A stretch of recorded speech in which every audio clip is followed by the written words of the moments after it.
Speaking about addictions, आजकल के youth drugs and other addictions में अपनी ज़िंदगी बर्बाद कर रहे हैं एज वी नो। आप प्लीज़ शेयर कर सकते हैं कि यूथ को कौन से हैबिट्स छोड़ने चाहिए स्पेसिफिकली जो आपको लगता है, और लाइफस्टाइल चेंजेस जो करने चाहिए, जो इम्प्लीमेंट करने चाहिए, जिससे उनकी स्पिरिचुअल ग्रोथ हो पाए। सबसे पहली बात तो आज पूरा लाइफस्टाइल लोगों का चेंज है। वो सोते लेट है, उठते लेट है। जो सोता लेट है, उठता लेट है, वो कभी किसी भी चीज़ में सक्सेसफुल नहीं हो सकता। आप पूरे सर्च करेंगे पूरे वर्ल्ड में जितने ज़्यादा सक्सेसफुल हैं वो सारे लोग जल्दी सोते हैं, जल्दी उठते हैं। तो सबसे पहला हैबिट तो ये डालना चाहिए हमें, जल्दी सोना चाहिए और जल्दी उठना चाहिए। क्योंकि सुबह का जो समय होता है उसको ब्रह्म मुहूर्त कहते हैं। 48 मिनट्स जो होता है उसमें विशेष एनर्जी मिलती है लाइफ के लिए। वो हैबिट्स को अडॉप्ट करें। और सुबह सुबह जब माइंड सतोगुणी होता है तो उस समय ज़्यादा फोकस स्पिरिचुअल लाइफ के लिए करें। क्योंकि सुबह जो आदमी जिस चीज़ पर फोकस होता है वो ज़्यादा अपने लाइफ में अडॉप्ट कर पाता है। अगर वो म्यूजिशियन है तो संगीत का प्रैक्टिस कर सकता है सुबह। अगर मुझे मान लीजिए वो कोई व्यक्ति राइटर है तो सुबह लिख सकता है, तो बहुत अच्छा लिख सकता है। सिमिलरली स्पिरिचुअल लाइफ में अगर आपको जाना है तो सुबह के समय स्पिरिचुअल प्रैक्टिस करने का है। इसलिए संसार में जितने भी लोग हैं ब्रह्म मुहूर्त में उठते हैं, स्नान आदि करके फ्रेश होकर पूरी तरह भगवान का हरे कृष्ण मंत्र जपते हैं, भगवद गीता पढ़ते हैं, तो उसके लाइफ में स्पिरिचुअल कंटेंट बढ़ने लगता है। तो उससे फिर ये जो रियल एडिक्शन की बात करें हम, तो हरे कृष्ण मंत्र जो है वो सबसे बड़ा एडिक्शन है।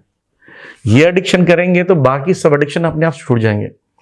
श्रील प्रभुपाद जी ने जब अमेरिका में प्रीचिंग किया था तो एक उनके डिसाइबल ने ये पूछा था कि हम नशा करते हैं इसलिए कि स्पिरिचुअल लाइफ को अडॉप्ट कर सकें और स्पिरिचुअल बन सकें। किसी ने गलत बताया था उनको।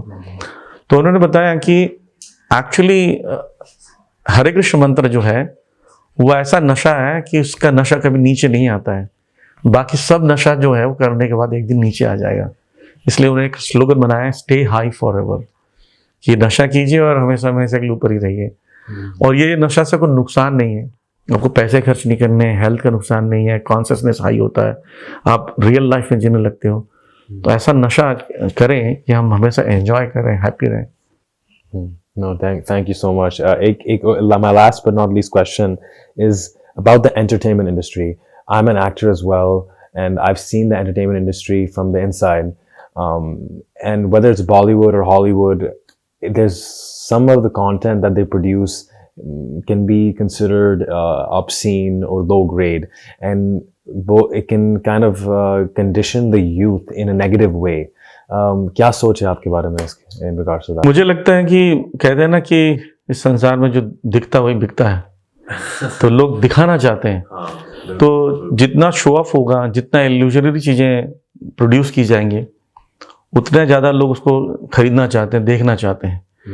और अगर मैं एक स्टोरी बताऊं कि मैं घर से निकला, पार्क गया, फिर वहाँ से वापस आया, मैंने अपना खाना खाया, भोजन किया, प्रसाद लिया, फिर मैं सो गया, तो आपको लगेगा बड़ी बोरिंग स्टोरी है, इसमें कुछ हुआ क्यों नहीं, या तो एक्सीडेंट होना चाहिए, कुछ दुर्घटना घटना चाहिए। तो संसार जो है नेगेटिव चीज़ें देखना चाहता है और नेगेटिव से फिर पॉजिटिव चीज़ भी देखना चाहता है। तो इसलिए मूवीज़ में ज़्यादा पहले नेगेटिव दिखाया जाता है, फिर पॉजिटिव चीज़ दिखाया जाता है। तो ज़्यादातर शो ज़्यादा करते हैं, रियल लाइफ का कोई चीज़ नहीं दिखाया जाता उसमें। तो इसी की वजह से लोग ज़्यादा इल्यूजन में रहते हैं। Beautiful words. Thank you so much, Prabhuji. It's such an honor. Thank you. Hare Krishna. Hare Krishna.